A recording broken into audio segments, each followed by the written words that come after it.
अस्सलाम वालेकुम रहमतुल्लाह। वेलकम। आज हम शुरू कर रहे हैं वर्टिकल सर्कुलर मोशन।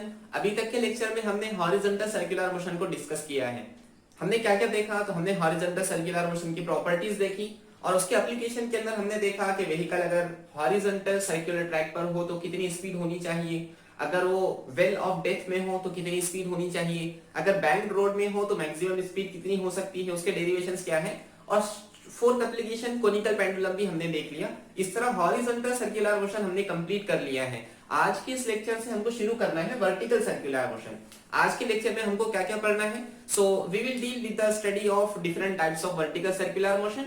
दो टाइप के वर्टिकल सर्कुलर मोशन जनरली होते हैं, उनको हमको देखना है। उसके बाद हमको देखना है कि वर्टिकल सर्कुलर मोशन में दो cases, if mass is attached to a string, if mass is attached to a rod. दोनों केसेस में we will deal with the study of tension at different points in the vertical circular motion. साथ ही हम study करेंगे कि अगर vertical circular motion कोई particle कर रहा है तो अलग अलग पोजीशन पर उसकी कितनी स्पीड या कितनी वेलोसिटी होनी चाहिए। तो आज का लेक्चर तो बड़ा अच्छा है। चलिए हमारे लेक्चर को शुरू करते हैं। So what is vertical circular motion? जैसे हॉरिजॉन्टल सर्कुलर मोशन था वैसे ही वर्टिकल सर्कुलर मोशन होगा। सिर्फ फर्क क्या है, वहां पे पार्टिकल जो सर्कुलर मोशन परफॉर्म कर रहा था वो हॉरिजॉन्टल प्लेन के अंदर था, जिसके अंदर ग्रेविटी का इफेक्ट कुछ भी नहीं था। मतलब देखिए, अगर वो इस तरह हॉरिजॉन्टल सर्कुलर मोशन परफॉर्म कर रहा है तो हर जगह acceleration due to gravity same होगी क्योंकि प्लेन हॉरिजॉन्टल है। और अगर वही वो वर्टिकल सर्कुलर मोशन परफॉर्म कर रहा है तो वो ग्रेविटी के इफेक्ट के अंदर है। जब वो ऊपर जा रहा होगा तो ग्रेविटी अपोज कर रही होगी, जब वो नीचे आ रहा होगा तो ग्रेविटी उसको सपोर्ट कर रही होंगी। तो ऊपर जाते वक्त due to acceleration due to gravity its velocity should decrease, जब वो नीचे आ रहा होगा तो उसकी वेलोसिटी इंक्रीज होना चाहिए। ये चीज हॉरिजॉन्टल सर्कुलर मोशन में अभी तक थी नहीं, लेकिन वर्टिकल सर्कुलर मोशन के अंदर आ जाएंगी। So what is vertical circular motion? The motion of a particle along the circumference of the circle in the vertical plane which is perpendicular to the gravitational field. जो हमारी earth surface है, earth surface के ऊपर जो perpendicular plane होगा जहां पे हम एक्सेलरेशन ड्यू टू ग्रेविटी को आमतौर पर लेते हैं, अगर उस प्लेन में कोई पार्टिकल सर्कुलर मोशन परफॉर्म कर रहा है उसको हम कहेंगे vertical circular motion. So what are different types of vertical circular motion? Generally दो टाइप के वर्टिकल सर्कुलर मोशन देखने के अंदर आते हैं। सबसे पहला तो जैसे गैंट व्हील, जैसा आपने झूला जिसे आमतौर पे कहते हैं, उसके अंदर अगर बैठे हो तो उसके अंदर क्या किया जाता है, एक्सटर्नल मोटर के थ्रू स्पीड को कांस्टेंट रखा जाता है। जैसे पार्टिकल नीचे से ऊपर की तरफ मूव कर रहा है, उसकी स्पीड कांस्टेंट है, बदल नहीं रही।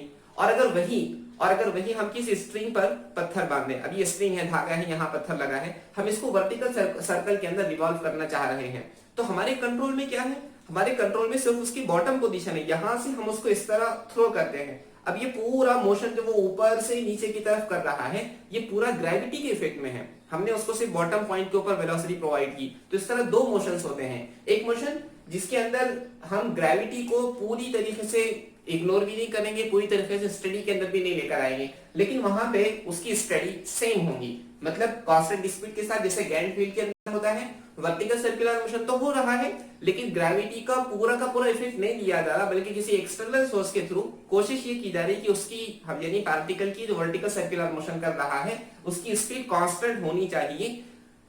दूसरा है, जैसे हमने अभी एग्जांपल लिया था, किसी स्प्रिंग को पत्थर बांध दिया गया और वो पत्थर को रिवॉल्व किया जा रहा है, तो वहां पे स्पीड बदल रही होंगी। जैसे पार्टिकल नीचे से ऊपर जा रहा होगा, स्पीड शुड डिक्रीज क्योंकि acceleration due to gravity oppose कर रहा है, और जब वो ऊपर से नीचे की तरफ आ रहा होगा तो स्पीड शुड इंक्रीज क्योंकि acceleration due to gravity support कर रहा होगा। तो यहाँ पे स्पीड चेंज हो रही है। स्पीड के चेंज होने का रीजन क्या है? क्योंकि ये motion acceleration due to gravity से, इन अदर वर्ड्स ग्रेविटी से चलता है, ग्रेविटी का इफेक्ट उसके ऊपर पड़ता है। और क्या डिफरेंस है इन दोनों मोशन के अंदर? यहाँ पे एक एक्सटर्नल सोर्स की जरूरत पड़ती है। ये एक्सटर्नल सोर्स क्या करेगा, उसकी स्पीड मेंटेन रखने की कोशिश करेगा। जैसे गैंट व्हील के अंदर मोटर होती है, यहाँ पे एक्सटर्नल सोर्स नहीं लगता, लेकिन आप सिर्फ एक ही पॉइंट पर उस ऑब्जेक्ट को वेलोसिटी या एनर्जी या पावर दे सकते हैं, that is the bottom position. सिर्फ आप बॉटम पोजीशन पर, अगर ये आपका वर्टिकल सर्कल है तो वर्टिकल सर्कल के अंदर आप क्या कर सकते हैं, सिर्फ इस पोजीशन पर उसको पावर दे सकते हैं, एनर्जी दे सकते हैं, वेलोसिटी दे सकते हैं। अब यहां से जो पूरा वर्टिकल सर्कुलर मोशन करेगा ये सिर्फ ग्रेविटी के इफेक्ट में होगा, उसके अलावा और कोई दूसरा इफेक्ट वहां पर आपको नजर नहीं आएगा। So these two types of vertical circular motions are there. Generally ये टाइप के मोशन के अंदर आपको रॉड्स नजर आएंगे, रॉड का यूज करके ये मोशन परफॉर्म किया जाएगा। और इस मोशन के अंदर आप रॉड की बजाय स्ट्रिंग देखेंगे, या तो रोप देखेंगे, या कुछ और चीजें देखेंगे। तो ये दो टाइप के वर्टिकल सर्कुलर मोशंस हैं। अब वक्त आ चुका है हम स्टडी करें mass attach to a string, जिसके अंदर हमको कुछ बातों को डिटेल में स्टडी करना है।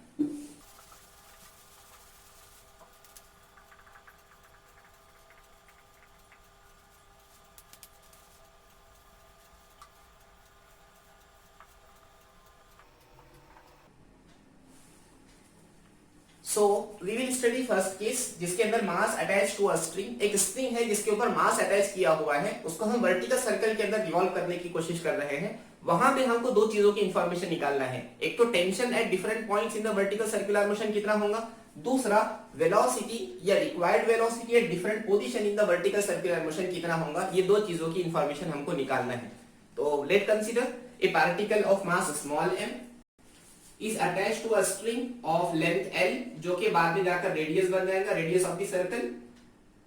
हमने मास अटैच किया एक स्ट्रिंग को जिसकी लेंथ l है, यानी r उस सर्कल का रेडियस है। अच्छा जी, एक बात बताएं, क्या ये वर्टिकल सर्कुलर मोशन ग्रेविटी के इफेक्ट में होगा? तो बिल्कुल, वर्टिकल सर्कुलर मोशन है तो ग्रेविटी के इफेक्ट में होगा ही होगा। क्या इसकी वेलोसिटी डिफरेंट पोजीशंस पर डिफरेंट होगी? तो चूंकि हम स्ट्रिंग अटैच कर रहे हैं, स्ट्रिंग के अंदर हम अलग अलग पॉइंट पर अलग अलग टेंशन देखते हैं, रॉड नहीं है वो, इसलिए हम इस मोशन को ऐसा कह सकते हैं कि ये मोशन फुली ग्रेविटी से गवर्न कर रहा है। ग्रेविटी इस पर पूरी तरीके से इफेक्ट डाल रही है। ये वो मोशन नहीं है जिसमें हम स्पीड को कांस्टेंट कंसीडर करते हैं। आगे चलते हैं।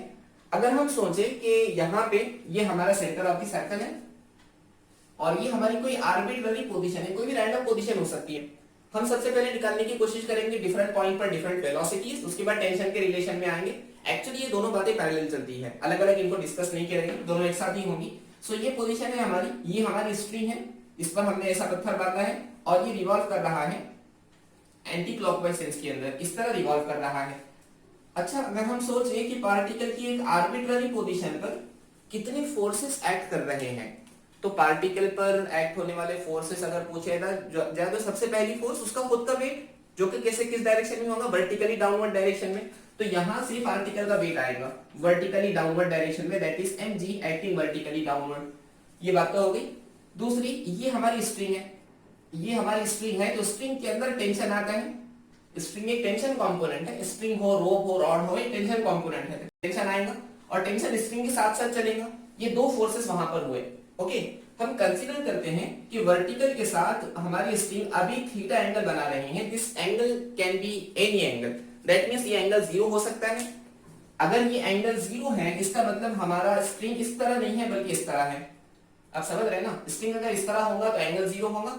अगर हम स्ट्रिंग को वर्टिकल से थोड़ा डिस्प्लेस करते हैं, एंगल बढ़ रहा है 30, 60, 45, 60, अब ये आते आते यहाँ तक आ गया, तो थीटा विल बिकम 90। यहाँ पे थीटा 90 बन गया। अब ये हमारी स्ट्रिंग यानी हमारा पार्टिकल और रिवॉल्व कर रहा है यहाँ पे आके, दैट मींस थीटा इज 180। तो ये थीटा की वैल्यू कुछ भी हो सकती है। हमने एक आर्बिट्ररी पोजीशन कंसीडर की, इसलिए थीटा को हमने इस एंगल को थीटा माना है। Theta can be 0, can be 45, can be 90, can be 180, can be 270, can be 360 also. ये थीटा कुछ भी हो सकता है। हम ये आर्बिट्ररी पोजीशन कंसीडर कर रहे हैं। ओके, अगर हम सोचे कि ये पोजीशन के ऊपर क्या particle vertical circular motion perform कर रहा है? जी बिल्कुल कर रहा है।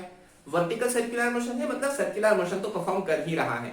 अगर वो सर्कुलर मोशन परफॉर्म कर रहा है, अगर वो सर्कुलर मोशन कर रहा है, तो हमने एक चीज स्टडी की है, if a particle is performing circular motion then there is a force which is necessary to perform to complete the circular motion. हम ये कह सकते हैं कि अगर कोई पार्टिकल सर्कुलर मोशन परफॉर्म कर रहा है तो उस पर एक फोर्स का होना जरूरी है।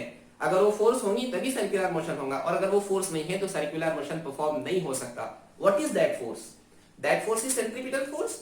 सेंट्रीपिटल फोर्स किसे कहते हैं? वो फोर्स जो around the radius toward the centre act करें। जितने फोर्सेस पार्टिकल पर एक्ट कर रहे हैं उन तमाम का रिजल्टेंट सेंटर की तरफ होना चाहिए, उन तमाम का रिजल्टेंट सेंटर की तरफ होना चाहिए, तभी तो वर्टिकल सर्कुलर मोशन परफॉर्म होगा।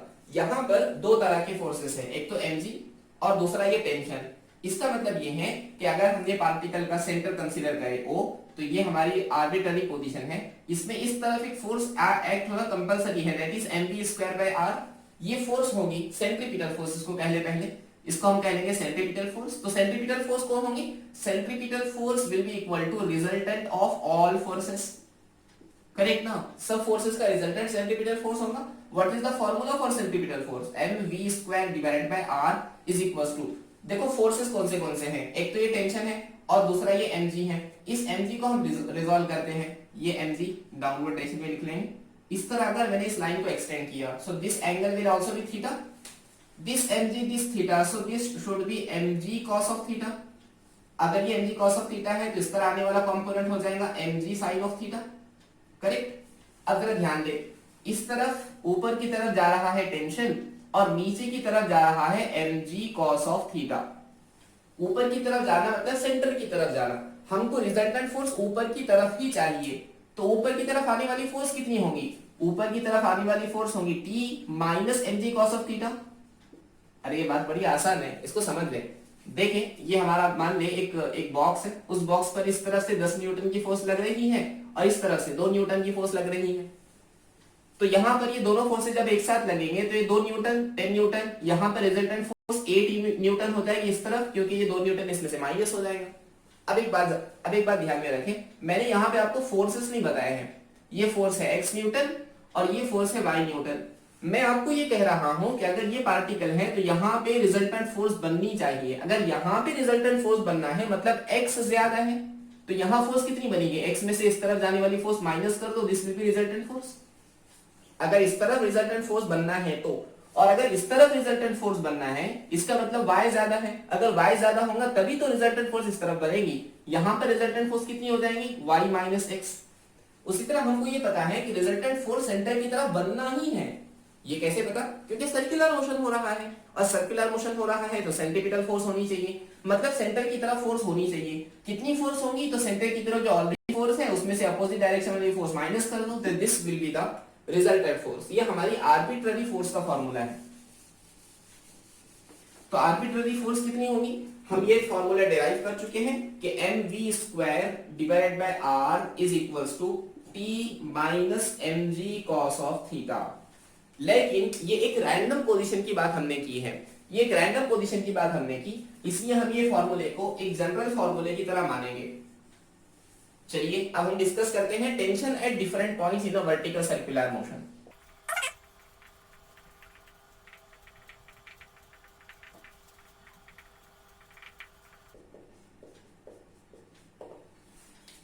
चलिए सबसे पहले बॉटम पोजीशन यानी पॉइंट ए पर टेंशन कितना होगा वो हमको स्टडी करना है। So we know this equation, at bottom point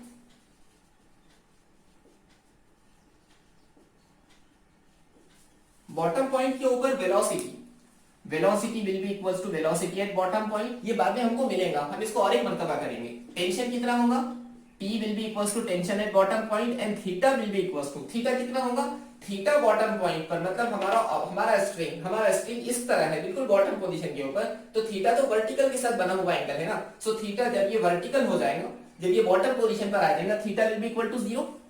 theta 0 हो चुका है। कैसे थीटा 0 हुआ जरा देखें। स्ट्रिंग या आर्बिट्ररी पोजीशन पे यहां थी, बॉटम पोजीशन में है, मतलब स्ट्रिंग ऐसी है बिल्कुल नीचे है, वर्टिकल के साथ बनने वाला एंगल स्ट्रिंग ने कितना बनाया? 0 डिग्री बनाया, तो theta will be equal to 0। तो this equation will become m velocity at bottom point का square divided by r is equals to t क्या बन गया? Tension at bottom point minus mg cos of theta.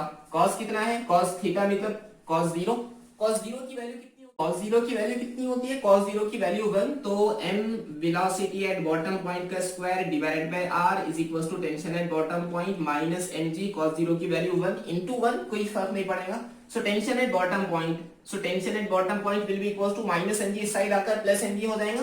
So m velocity at bottom point का square divided by r plus mg, this is the formula for tension at bottom point. Okay ठीक है, अब हम bottom point तो निकाल चुके हैं, अब हम आते हैं मिड पॉइंट की तरफ। So mid position point C होगा, बाकी चीजें चेंज होंगी। पॉइंट सी यहां तक हम आ चुके हैं। Velocity will be equals to vc, tension will be equals to tc। अब बताओ थीटा कितना होगा? थीटा, अब हमारी स्ट्रिंग बॉटम पोजीशन से मूव करते करते मिड पोजीशन तक आ चुके हैं, तो यहाँ वर्टिकल के साथ बनने वाला एंगल 90 डिग्री हो चुका है। So this theta is equals to 90 degrees. अगर ये 90 डिग्री है तो cos 90, cos 90 कितना होता है, cos 90 की वैल्यू 0। अगर ये 0 हो चुका है तो यहाँ मल्टीप्लाई में 0 मतलब पूरा टर्म 0, तो यहाँ पे कोई भी टर्म नहीं आएगा। सो tension at bottom point, sorry tension eight C, point C will be equals to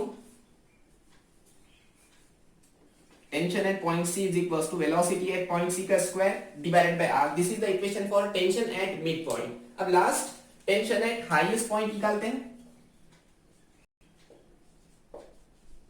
highest point, point का नाम क्या है, पॉइंट का नाम है point B. So point B is here. So velocity कितनी हो जाएगी, velocity at highest point, velocity at point B यानी हाईएस्ट पॉइंट। एक बात बता, एंगल कितना होगा यहाँ पे, अब हमारी स्प्रिंग यहां से मूव करते मिड पॉइंट पर आई थी तो 90, अब हाईएस्ट पॉइंट पर जा रही है, that means angle will be equals to 180 degrees. अगर एंगल 180 डिग्रीज है तो यहाँ वेलोसिटी की जगह VB लिख लो, यानी velocity at point B, tension at point B, 90 की जगह एंगल आ जाएगा 180। cos ऑफ 180 कितना होता है, cos of 180, cos 0 1, cos 90 0, cos 180 -1 होगा। सो यहाँ पे इंटू -1 लिख लो। अगर ये -1 है तो माइनस माइनस प्लस हो जाएगा, सो प्लस mg यहां पर जाने के बाद हो जाएगा minus mg। So tension at point B will be equals to velocity at point B का square divided by r minus mg।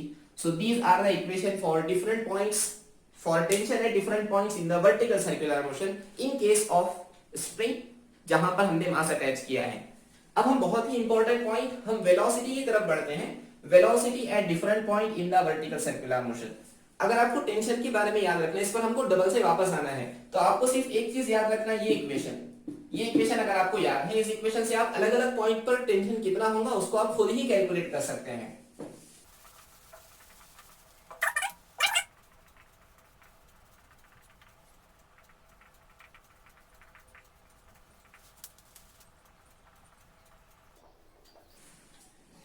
Okay, सो हम हाईएस्ट पॉइंट के ऊपर वेलोसिटी निकालने की कोशिश कर रहे हैं। अगर हम हाईएस्ट पॉइंट की वेलोसिटी के बारे में सोचें तो सबसे पहले अभी जो हमने निकाला था वो टेंशन था। What is the equation for tension at highest point यानी tension at point B in the vertical circular motion? Equation आई थी mv² divided by r minus mg। Correct है, this is the equation for vertical circular motion. Vertical circular motion के अंदर tension इतना होता है और ये होगा velocity at point B that is highest point. अगर हम स्प्रिंग की बात कर रहे हैं, स्प्रिंग की बात कर रहे हैं और वर्टिकल सर्कुलर मोशन हो रहा है, तो हम ये चाहेंगे कि कम से कम वेलोसिटी में वर्टिकल सर्कल पूरा का पूरा परफॉर्म हो जाए, यही तो हम चाहेंगे। उससे ज्यादा वेलोसिटी हो तो बहुत अच्छा, लेकिन हम ना मिनिमम के लिए कैलकुलेशंस करते हैं कि कम से कम कितनी वेलोसिटी हो कि वर्टिकल सर्कुलर मोशन हो जाए, कम से कम कितने मार्क्स हो कि हमारा सब्जेक्ट पास हो जाए, कम से कम कितनी इनकम होनी चाहिए कि जिंदगी का गुजारा हो जाए। तो ये सारी चीजें इस तरह की इसी तरह है, हम मिनिमम चीजें कैलकुलेट करते हैं, उससे ज्यादा हो तो बहुत अच्छा। मतलब टेंशन एट हाईएस्ट पॉइंट के बारे में अगर हम सोचें तो हम वहां चाहेंगे कि वेलोसिटी कम से कम हो, वेलोसिटी कम कम कम कम, जितनी कम हो सके उतना अच्छा। तो यहां पे हम कैलकुलेट करेंगे minimum velocity at the highest position. अगर हम सबसे कम वेलोसिटी की बात कर रहे हैं, एक बात जरा ध्यान दें, अगर हम यहां पे आने वाले टेंशन को देखें तो जब बॉटम पॉइंट पर होगा तो टेंशन डाउनवर्ड डायरेक्शन में होगा, this will be the direction for tension, और यही है हमारा डायरेक्शन ऑफ वेट आल्सो।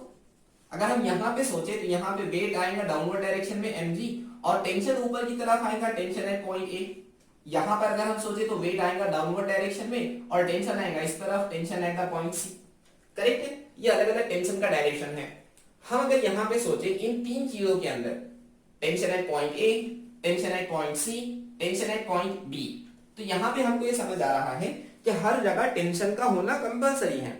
क्यों कंपलसरी है? क्योंकि भैया स्ट्रिंग है, अगर वो स्ट्रिंग धागा है तो टेंशन नहीं होगा तो वो तनी हुई वो पूरी की पूरी लेंथ में कैसी होंगी? अगर टेंशन नहीं होगा, टेंशन कम हो गया तो वो कॉम्प्रेस हो जाएंगे। कॉम्प्रेस होना बोलना ठीक नहीं है, उसमें स्लैग आ जाएगा, वो उसमें झोल आ जाएगा, तो आपका वर्टिकल सर्कुलर मोशन नहीं हो पाएगा ना। मतलब इमेजिन करें कि पार्टिकल यहाँ पे था, ये स्ट्रिंग थी, ये पूरी टेंशन वाली स्ट्रिंग है, अगर आपने इसके अंदर टेंशन बराबर मेंटेन नहीं किया तो ये झोल आ गया, स्लैग आ गया इसके अंदर, तो फुल सर्कल कैसे कंप्लीट हुआ? यहाँ पे रेडियस ज्यादा, यहाँ पे रेडियस कम, ये सर्कल थोड़ी बना, तो सर्कुलर मोशन नहीं हुआ ना।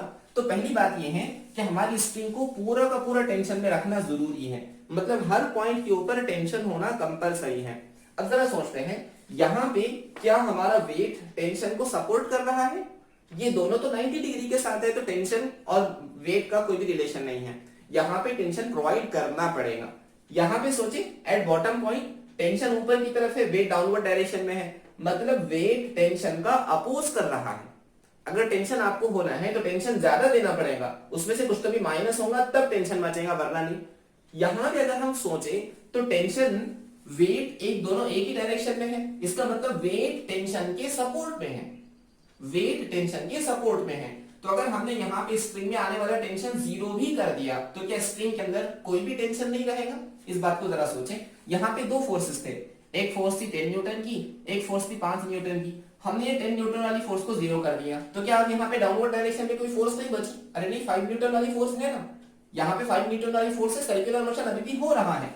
लेकिन अगर बॉटम पॉइंट के ऊपर अगर आपने सोचे ये टेंशन आपने जीरो कर दिया, अब यहाँ ऊपर की तरफ कोई भी फोर्स नहीं बची, सर्कुलर मोशन हो ही नहीं सकता।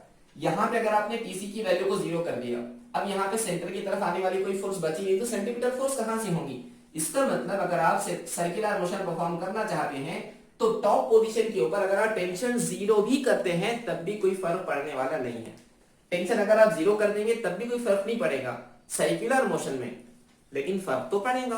किस पर फर्क पड़ेगा? वेलोसिटी पर फर्क पड़ेगा। जैसे जैसे आप टेंशन बढ़ाते जाएंगे वेलोसिटी विल इंक्रीज, यहाँ पे आने वाली वेलोसिटी की वैल्यू बढ़ती जाएगी। अगर आप टेंशन कम कर रहे हैं तो टॉप पोजीशन की वेलोसिटी कम होते होते होते होते मिनिमम हो जाएगी, यहां तक कि मिनिमम वेलोसिटी वेट एक दूसरे को बैलेंस कर सके। इसका मतलब for minimum velocity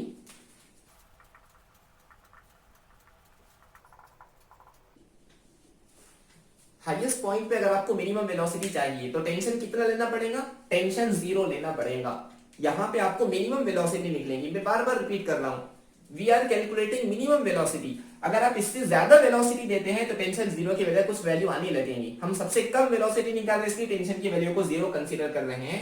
TV zero मिल चुका है, तो zero is equals to M velocity at bottom, velocity at point B का square divided by R minus M G. तो एम जी आ जाएगा, so M G is equals to M velocity at point B का square divided by R. कुछ cancel होगा, this M cancel, ये R यहाँ multiply में आ गया, so R G is equals to V B square. V B मतलब सबसे हाईएस्ट पॉइंट, पॉइंट बी की वेलोसिटी। सो हमको यहाँ पे वेलोसिटी का स्क्वायर तो फाइंड नहीं करना था, so velocity at point B यहाँ स्क्वायर है, इसलिए स्क्वायर रूट लेंगे, तो under root R G is equals to velocity at highest point. तो हाईएस्ट पॉइंट पर वेलोसिटी कितनी होगी? Under root R G. मैं यहाँ लिख लेता हूँ velocity at point B is equals to under root R G. ये हमारा सबसे पहला कंक्लूजन है। ये हमको याद रखना है कि बॉटम के सबसे ज्यादा हाईएस्ट पॉइंट पर वेलोसिटी कितनी है, तो हाईएस्ट पॉइंट पर velocity is equals to under root R G. अब दूसरे पॉइंट की तरफ बढ़ते हैं।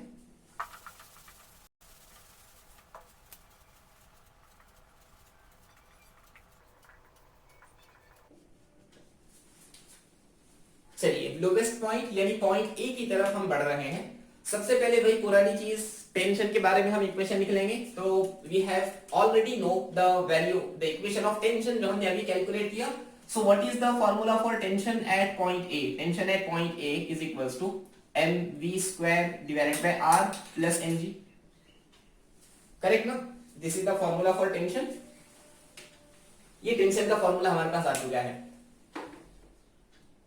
हम इसमें कुछ कैलकुलेट कर नहीं सकते क्योंकि टेंशन बॉटम पॉइंट पे जीरो तो होने से रहा, जैसे कि हाईएस्ट पॉइंट पर जीरो हुआ था।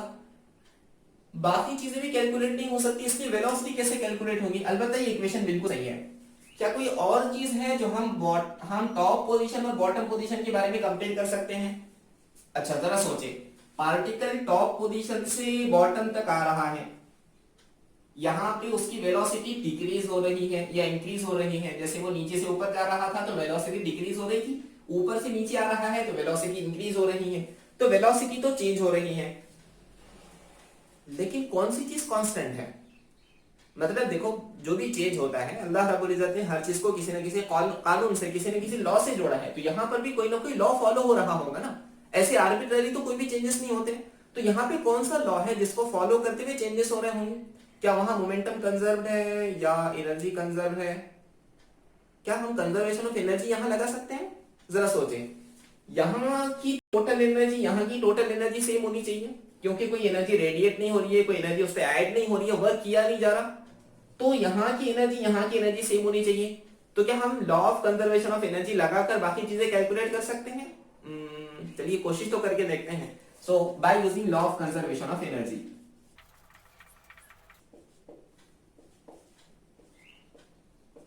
Law of conservation of energy क्या बताता है? Total energy at point B must be equal to total energy at point A. Point A और पॉइंट बी की टोटल एनर्जी सेम होनी चाहिए, क्योंकि एनर्जी लॉस नहीं हो रही है, एनर्जी कहीं भी लॉस नहीं हो रही है।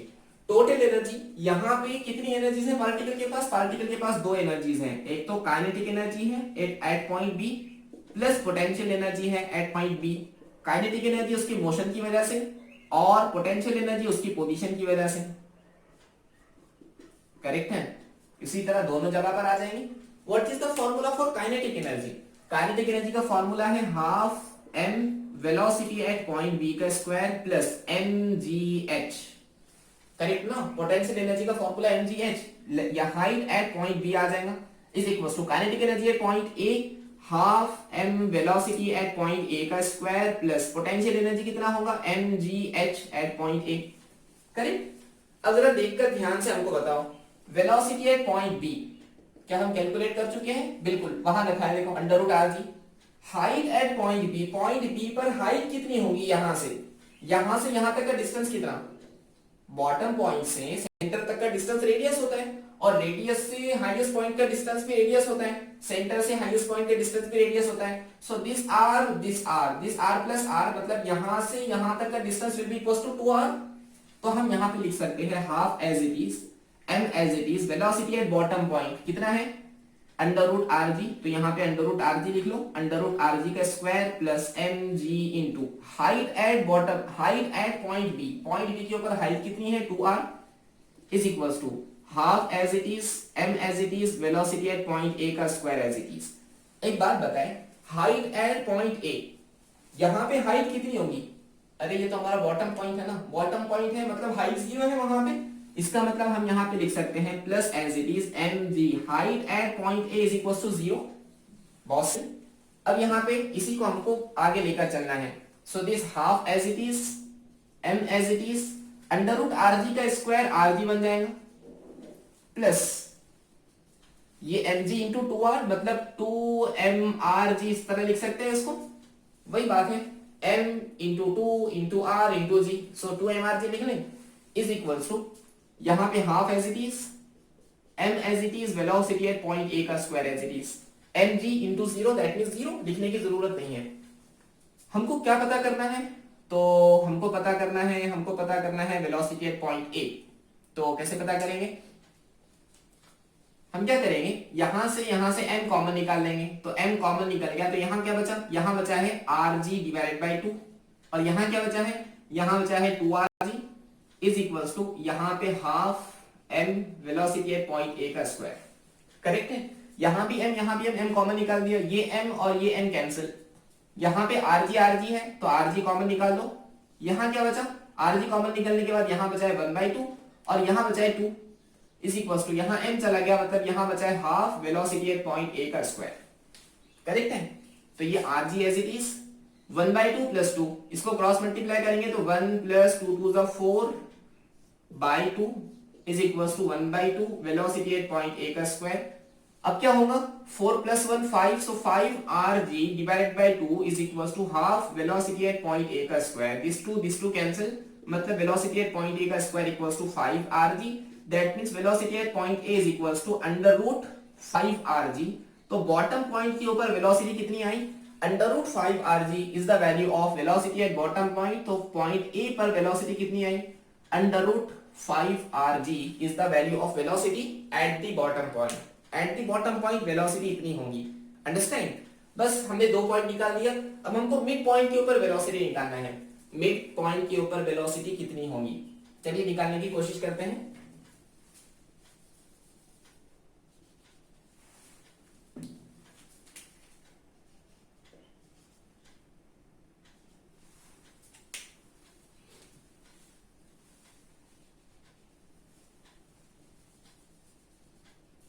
बस यही सेम प्रोसीजर वहां पे रिपीट करना है, क्योंकि जितनी एनर्जी टॉप पोजीशन पे उतनी ही बॉटम पोजीशन पे उतनी ही मिड पोजीशन पे, तीनों पर एनर्जी तो सेम होनी चाहिए क्योंकि एनर्जी लॉस नहीं हो रही है। तो बस उसी चीजों को लेकर चलते हैं। तो ये इक्वेशन तो काम की नहीं है, फिर भी हम एक मर्तबा लिख लेते हैं। Tension at point C is equal to M B C का स्क्वायर डिवाइड बाय, ये इक्वेशन हमारे पास आई थी जैसा हमने अभी निकाला थोड़ी देर पहले, by using law of conservation of energy. Total energy at bottom position is equal to total energy at point C हम ले लेंगे। यहाँ पे पॉइंट सी की बात चल रही है, 2 पॉइंट को डिस्कशन में लेकर आएंगे। सो ठीक है, तो kinetic energy at point B bottom point नहीं है बल्कि पॉइंट बी हाईएस्ट पॉइंट का नाम है। तो यहाँ पे ए की वजह सिर्फ सी लिख लेंगे। So potential energy at point C, यहाँ पे है H height at point C और वेलोसिटी एट पॉइंट सी। ये चीजें तो वही रहेंगी, सिर्फ यहाँ पे वेलोसिटी एट पॉइंट ए की बजाय वेलोसिटी एट पॉइंट सी का स्क्वायर। अब एक बात बताएं, हमको पता करना है H C, height at point C, bottom से पॉइंट सी की हाइट मतलब वर्टिकल डिस्टेंस, इतना डिस्टेंस कितना है, इतना डिस्टेंस आर के बराबर है। तो यहाँ पे 0 लिखने के बजाय हम क्या लिख लेंगे, हाइट उसकी आर है। करेक्ट, ये हाइट यहाँ पर आर आ चुकी है। अब बस हमको यहाँ पे क्या करना है, यहाँ पे पहले वो टर्म 0 हो चुका था, यहाँ पे एक और टर्म आ जाएगा एम आर जी, यहाँ पे ऐड हो जाएगा। देखो एम जी इंटू आर है तो एम आर जी यहाँ लिख लें। बस अब इसी चीज को आगे लेकर चलना है। कुछ कॉमन निकले यहां से, वही पुराने कैलकुलेशन से, यहां से m कॉमन निकाल लेते हैं। m कॉमन निकल गया तो यहां क्या बचा, rg divided by 2 plus rg divided by 2 plus rg बचा है, सॉरी 2rg बचा है, 2rg इज इक्वल्स टू, यहां से कुछ कॉमन निकले, यहां से भी m कॉमन निकलता है। m अगर कॉमन निकल गया तो यहां क्या बचा, यहां बचा है वेलोसिटी एट पॉइंट ए का square divided by 2 plus rg, m तो कॉमन निकल गया ना, correct. So this m will get cancel, तो यहां बचा है rg बाई 2 और 2rg।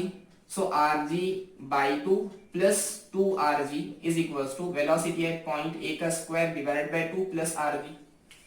अब क्या होगा, अब ये rg को इधर लेकर आते हैं तो it will become minus, so rg by 2 plus 2rg, ये rg यहां आने के बाद माइनस rg हो जाएगा। So minus rg equals to velocity at point A का स्क्वायर डिवाइडेड बाय 2। अंडरस्टैंड।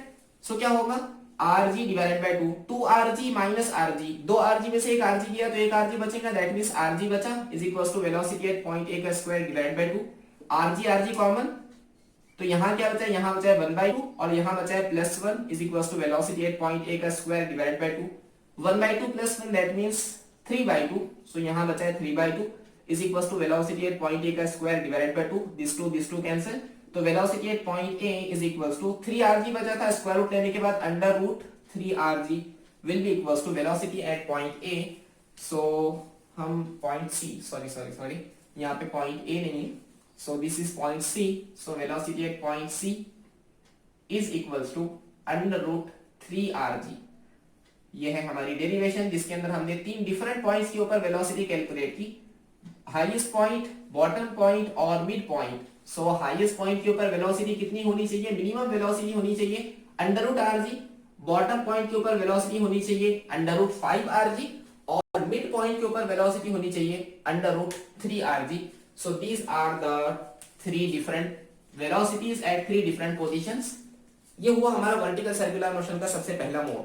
अब हम देखते हैं कि डिफरेंट टेंशन कितने होंगे, difference in tension at highest point and mid point जो भी होगा। तो ये बात अगर आपको समझ में आ चुकी है तो बहुत अच्छा, इसको कॉपी कर लें फौरन से।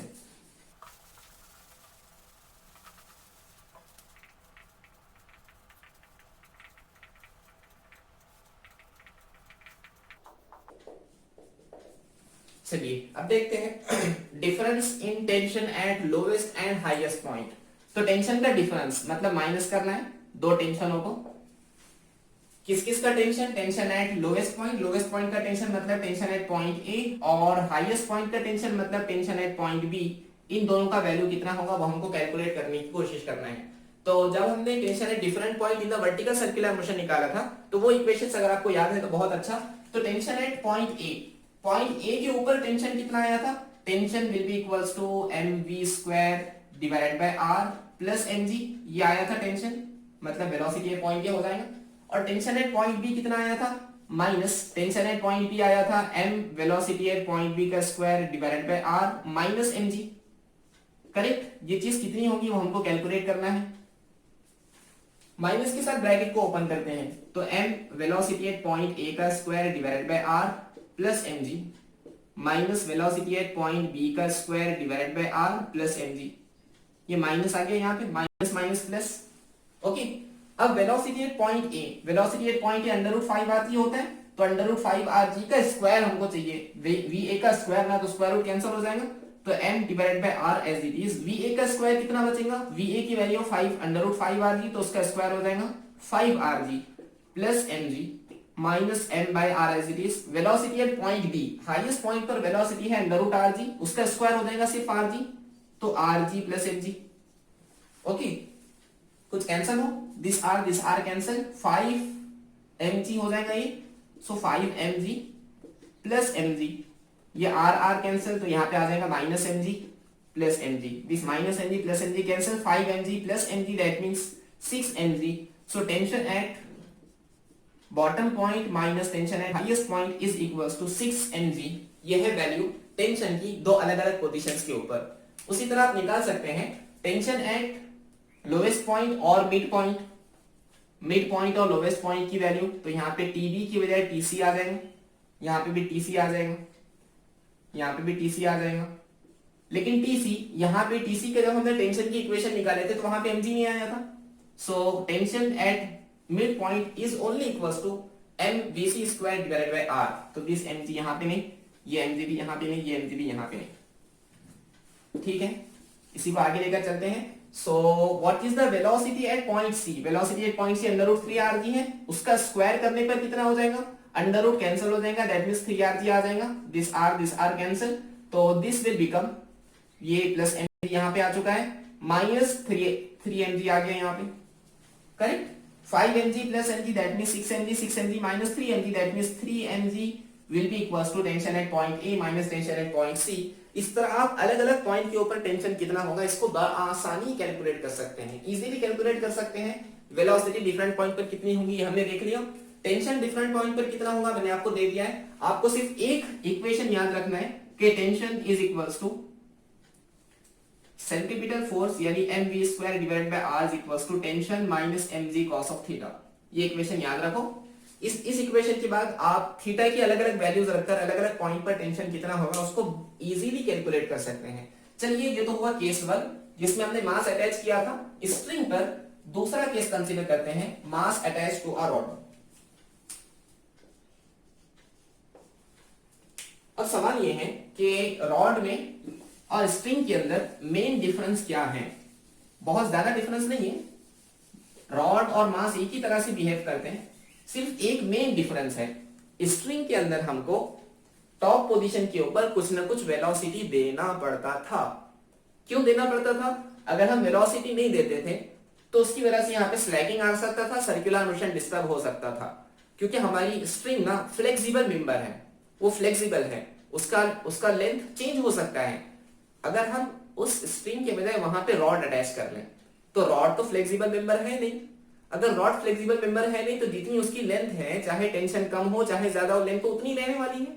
इसका मतलब हम मिनिमम वेलोसिटी को और कम कर सकते हैं, कम कर करके अगर हमने जीरो कर दिया तो फिर तो बहुत ही अच्छा। मतलब अगर रॉड का केस है तो हम टॉप पोजीशन के ऊपर मिनिमम वेलोसिटी जीरो भी कर सकते हैं। समझा इस बात को। स्ट्रिंग के केस में हम जीरो नहीं कर सकते थे, क्योंकि जीरो करेंगे तो वहां पे स्लैकिंग आ जाएगा, सर्कुलर मोशन परफॉर्म नहीं हो पाएगा। लेकिन अगर रॉड है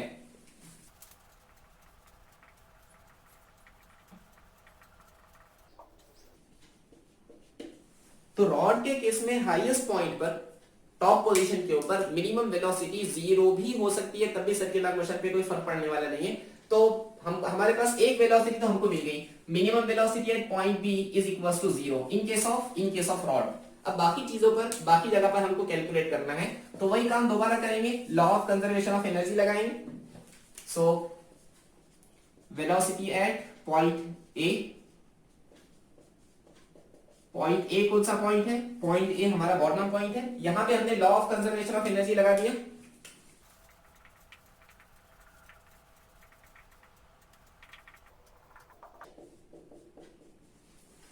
okay, total energy at point A is equals to total energy at point B.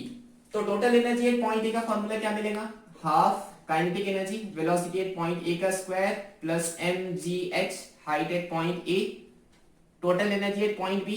Point B के ऊपर काइनेटिक एनर्जी कितनी होगी? काइनेटिक एनर्जी तो जीरो होगी ना, क्योंकि वेलोसिटी जीरो है। हाफ m वेलोसिटी का स्क्वायर, ठीक है, इसको दोबारा लिख लेंगे। So this will become half m velocity at point B का square plus mgh at point B. जरा ध्यान दें, यहाँ पे कुछ ना कुछ वेलोसिटी होंगी, तो half m velocity at point A का स्क्वायर एज इट इज। यहाँ पे पॉइंट ए के ऊपर हाइट तो जीरो है, इसकी पोटेंशियल एनर्जी लिखने की जरूरत नहीं, और हाईएस्ट पॉइंट के ऊपर चूंकि वेलोसिटी जीरो है इसलिए ये पूरा टर्म जीरो होगा। So zero plus mg into height at point B. Point B के ऊपर हाइट 2r होती है, तो यहाँ पे 2r लिख ले। ओके, सो क्या होगा, यहाँ पे m बचा है, तो half m velocity at point A का स्क्वायर, जीरो ऐड कर लिए तो कुछ भी चेंज नहीं होगा, सो 2mrg लिख लेते हैं इसको। So this m cancel, so velocity at point A का square, this 2 will come here, so 2 यहाँ पर है, और यहाँ पे क्या बचा है, यहाँ बचा है 2rg। That means velocity at point A is equals to 2 into 2rg, that means 4rg। इसलिए हम लिख सकते हैं velocity at point A is equals to under root 4rg। 4 square root के बाहर लाकर 2 ही लिखा जा सकता है। सो ये दूसरा फॉर्मूला, हाईएस्ट पॉइंट पर वेलोसिटी जीरो होगी इन case of rod, bottom point पर वेलोसिटी 4rg होगी। स्ट्रिंग के केस में ये वेलोसिटी 5rg थी और ये वेलोसिटी अंडर रूट rg थी। तो आप ऐसे समझ सकते हैं कि rg का फर्क आ रहा है। तो वेलोसिटी एट पॉइंट ए तो निकल गया, एक पॉइंट बचा है velocity at point C. By using law of conservation of energy, total energy at point C is equals to total energy at point B. यहां पर चेंज होके सी आ जाएगा, ये चीज तो पूरी की पूरी सेम रहेगी। चलो ठीक है जी, ये रख कर लेते हैं हम। So this half as it is, m as it is, velocity at point C का square as it is, plus mg height at point C। point C के ऊपर height कितनी है, यहाँ पे height कितनी है, यहाँ पे height is equals to radius, so r लिख लेंगे यहाँ पे। और ये वाला टर्म B पर velocity तो जीरो है, तो दिस वाला term will become zero, plus mg height की वैल्यू है 2r। बस इसी को आगे लेकर चलो। so this will half mvc का square plus mrg is equals to 2mrg। ये mrg इधर चला जाएगा, माइनस हो जाएगा, तो हाफ mvc का square is equals to 2mrg minus mrg। So this will become half m velocity at point c का square 2mrg minus mrg, that means mrg यहां बचा है, this m cancel, that means vc का square divided by 2 is equals to rg, that means vc is equals to 2 यहां चला गया, तो 2 into rg, so vc is equals to square root of 2rg। तो velocity at point C की value आ चुकी है under root 2rg will be the value of velocity at point C। Velocity at point C की value भी हमने निकाल दिया। इस तरह आपके लिए अलग अलग पॉइंट पर वेलोसिटी कितनी होंगी, इन case of spring, in case of rod, हमने वर्टिकल सर्कुलर मोशन में कैलकुलेट कर लिया है। मैं आपके लिए एक होमवर्क रख रहा हूं, जिस तरह हमने टेंशन एट हाईएस्ट पॉइंट और टेंशन एट बॉटम पॉइंट का difference in case of spring निकाला था, आप please in case of rod निकालने की कोशिश करें। रॉड के केस में टेंशन एट बॉटम पॉइंट और टेंशन एट हाईएस्ट पॉइंट का डिफरेंस कितना होगा, रॉड के केस में टेंशन एट बॉटम पॉइंट और टेंशन ऑफ मिड पॉइंट का डिफरेंस कितना होगा, जो हमने लास्ट डेरिवेशन के अंदर कैलकुलेट किया है, वो आप अपने तौर पे कैलकुलेट करने की कोशिश करें। आई होप आपको आज का डेरिवेशन समझ आया होगा। आज हमने बहुत ही इंपॉर्टेंट टर्म्स कवर किए हैं। वर्टिकल सर्कुलर मोशन में डिफरेंट पॉइंट पर टेंशन कितना होगा, डिफरेंट पॉइंट पर वेलोसिटी कितनी होगी, ये सारी चीजें हमने देख ली हैं। इंशाल्लाह इसके एप्लीकेशन हमको देखना है। आई होप आपको आज का लेक्चर पसंद आया होगा। अगर आपको इसके बावजूद भी कोई डाउट है तो प्लीज कमेंट सेक्शन में हमको बताएं। मैंने इस लेक्चर का असाइनमेंट नीचे की लिंक के अंदर प्रोवाइड कर लिया है, टेलीग्राम चैनल पर अवेलेबल है। आप उस लिंक को क्लिक कर उस असाइनमेंट को डाउनलोड करें। उसमें कुछ क्वेश्चंस हैं, उस क्वेश्चंस के आंसर प्लीज हमको कमेंट सेक्शन में बताएं। मैं आपके आंसर्स का वेट कर रहा हूं। अगर आपको कोई डाउट है तो बगैर झिझक के आप हमको पूछ सकते हैं, मैं उन डाउट्स को क्लियर करने की कोशिश करूंगा। हमारे लेक्चर अगर आपको पसंद आ रहे हैं तो प्लीज हमारे चैनल को सब्सक्राइब करें, हमारे वीडियोस को अपने दोस्तों के साथ शेयर करें। हम इंशाल्लाह जल्दी दोबारा मिलेंगे, तब तक के लिए फी अमानिल्लाह।